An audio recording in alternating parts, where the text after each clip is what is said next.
Likely to come up in President Obama's chat with the Saudi king is the civil war on that country's doorstep in Yemen. It is one of the least covered conflicts in the world right now. But know this, American weapons or American-designed weapons are reportedly being used to kill civilians there in Yemen. A year ago last month, Yemen, a country of 25 million, went to war with itself and with al-Qaeda. Iran is supporting Houthi rebels. The Saudis are supporting the Yemeni government, and the U.S. is supporting the Saudis. If this all sounds complicated, that's because it is. But what is somber and straightforward is that this war has killed thousands of civilians so far and driven millions from their homes. Let's talk about it now with Sunjeev from Amnesty International, which claims they have evidence that U.S. or U.S.-designed munitions were used to kill innocent Yemenis. Sunjeev, thanks for joining us. Thank you. What is this evidence? Well, Amnesty International researchers have been on the ground in Yemen, in areas where the Saudi Arabia-led military coalition was engaged in indiscriminate bombardment. Not only have countless Yemeni civilians had their lives brought to horrific ends as a result of this bombardment, but Amnesty International has found in the rubble remnants of U.S.-designed or potentially U.S.-manufactured bombs, like the MK series of bombs that had been dropped by the Saudi-led coalition. And the U.S.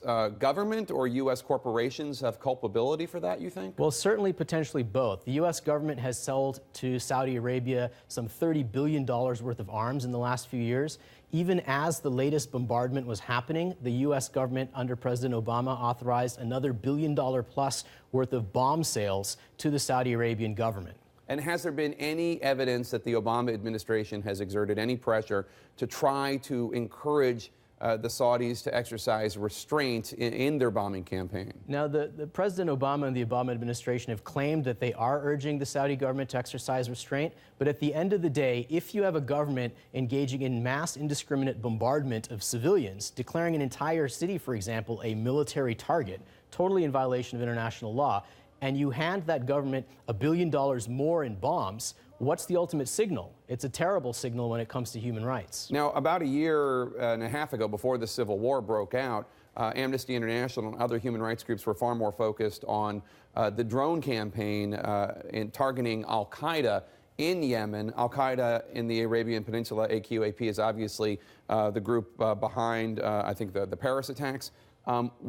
How much stronger are they today or weaker today a year into this conflict? Well, the indiscriminate bombardment by the Saudi Arabia-led military coalition and the continued supply of arms by the U.S. and the U.K. is not only a humanitarian and human rights disaster, it's also dramatically expanded the operational space for al-Qaeda in parts of Yemen. So they're stronger now? They're much stronger now, and there are news reports emerging that suggest that they are taking in millions of dollars a day in oil revenues, as well as, quite frankly, bank robberies in the region. Let's talk about Saudi Arabia writ larger. It's obviously a problematic ally for the United States in a lot of ways. Not even looking at what's going on in Yemen right now, but Saudi Arabia's own human rights record. Tell us about that. Right. So Saudi Arabia should not be an ally of the United States militarily, not just because of its rampant destruction in Yemen through the bombardment, but also because inside the country, armed Saudi Arabian internal security forces arrest countless people who simply engage in peaceful criticism of the government. Some of them are advocates for human rights. Some want a constitutional monarchy. Others are simply saying that they don't want the kinds of restrictions placed on them that this brutal monarchy places, and they're getting multi-year sentences in jail as a result. All right, Sunjeev, thank you so much. Really appreciate it, and thanks for the work that you do. Thank you. Thanks for having us. Appreciate it.